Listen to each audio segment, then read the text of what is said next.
Hello and Assalamualaikum. Today we are going to present about John Locke, the father of liberalism and empirism. My name is HAZIQAH BINTI Muhammad ASRI, number metric 074940. Today I want to talk about John Locke from page 147 till 150. As we know, John Locke was born 29 August 1963 in Renton near Bristol, England. When he reached manhood, he joined the Liberal Party in his country as an active and effective member in an era when advocating for freedom was interpreted only as permissiveness in politics and religion. And then the Liberal in England took birth and a new dynasty ascended to the throne. Locke was sent and his ambassador to the court of Brandenburg and later to the court of Vienna. When it happened and its followers were bound to meet one of two bitter fates, either exile and displacement or death. But Locke was able to stay in his homeland for a time despite his liberal principle, because one of the greatest politicians of his time was helping and supporting him, which is Lord Shaftesbury. When this man died, the philosopher had no choice but to flee to Holland, but even in his new home, he was forced to hide and conceal himself in order to escape being handed over to his government, which was pressing him to finish him.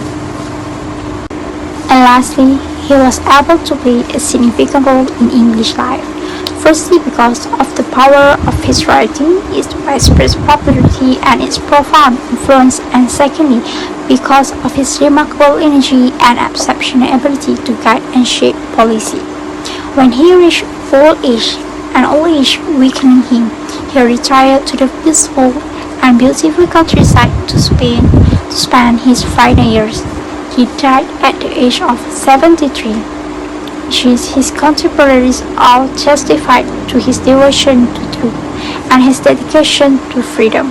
He was also known among his people for his moderation and wisdom. My name is NURFARIZAH FITRI BINTI HARININ, metric number 073246. Today, I will be presenting the ideas of John Locke, a well-known political philosopher. He wrote extensively about how government should be formed, the importance of freedom, education, and how humans gain knowledge. In terms of government, Locke believed that the legislative power is the highest authority because it represents the people. For this reason, he rejected absolute monarchy and argued that even rulers must obey the will of the people. This belief is closely connected to his idea of the social contract, where government exists only through the consent of the people. According to Locke, people have the right to choose their rulers and manage their own affairs. Besides politics, Locke also strongly defended tolerance and freedom of belief. He believed that forcing people to accept certain beliefs was unreasonable and that the state should not interfere in personal worship or favor any religion.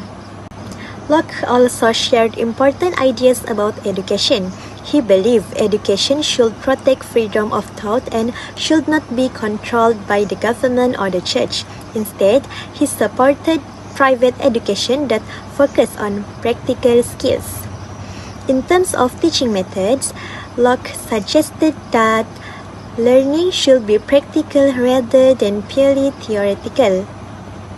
He believed modern languages should be learned before ancient ones and that teaching should suit the child's personality, including physical activities and play. These ideas are also reflected in his most important work, an essay concerning human understanding, where Locke examined how the human mind works and argued that ideas are formed through experience.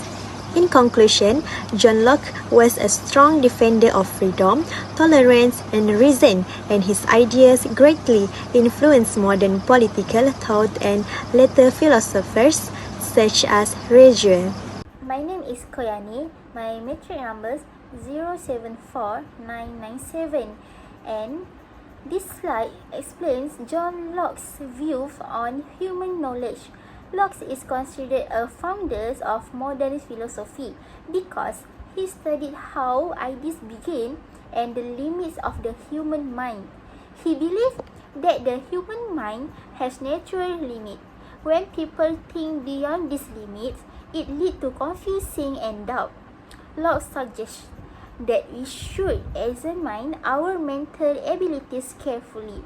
This helps us to recognize the difference between what we can know and what we cannot know.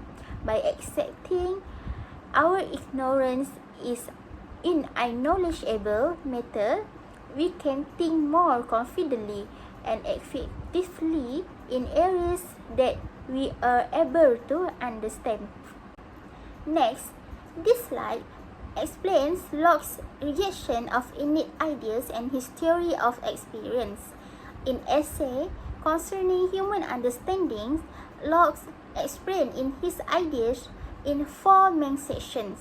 He presents 2 main ideas. First, no ideas are inborn.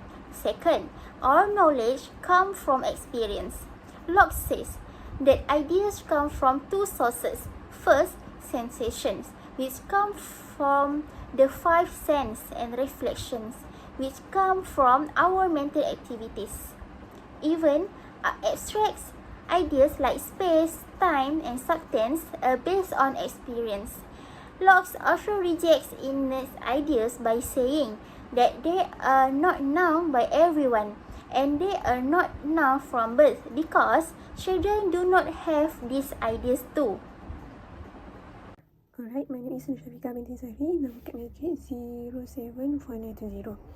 Alright, now we continue to our discussion. John Locke rejected the theory of innate idea by arguing that principles which preserve evidence, such as the notion that something cannot both exist and not exist at the same time, are not known innately by children or by those with little education. According to him, abstract ideas are not innate or divinely bestowed, but accurate thought chronological experience. Locke also does not exclude the idea of God from his theory, as there are individuals who have the concept of God at all. Furthermore, the differing understandings of God among various nations that believe in him indicate that the idea of God is not innate. Nevertheless, Johnson criticizes Locke by claiming that his method is unscientific because it is difficult to obtain accurate information about children and so-called savage. However, children and such individuals are still capable of understanding these principles if they are presented in a concrete and appropriate manner. According to John Locke, the origin of human knowledge begins with experience, as the human mind at first is likened to a blank sheet of paper containing no ideas. Locke emphasizes that experience is the primary source of all human knowledge. This experience is divided into 2 main sources, namely sensation and reflection.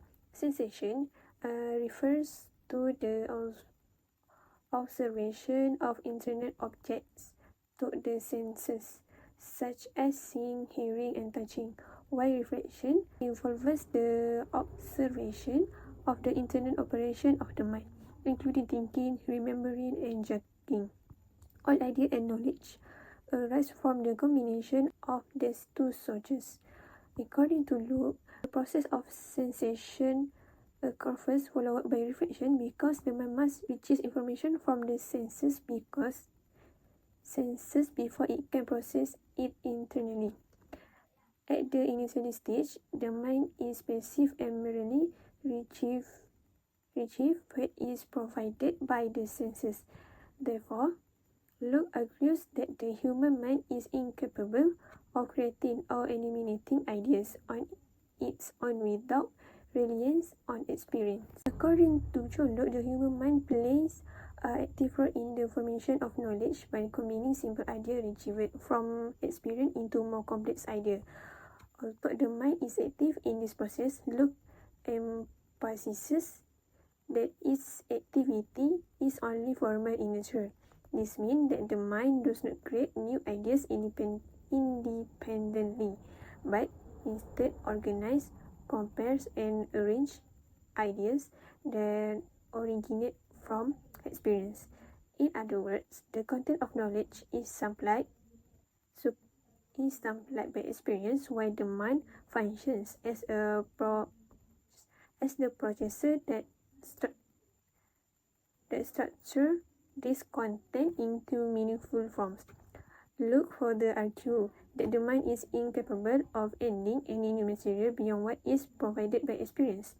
Its role is limited to operations such as combining, separating, and abstracting ideas, rather than inventing ideas on its own. This highlights Locke's empiricist position, which holds that experience remains the ultimate source of all knowledge. At the same time, Locke emphasizes of the cooperation between the mind and experience marked an important development in epistemology.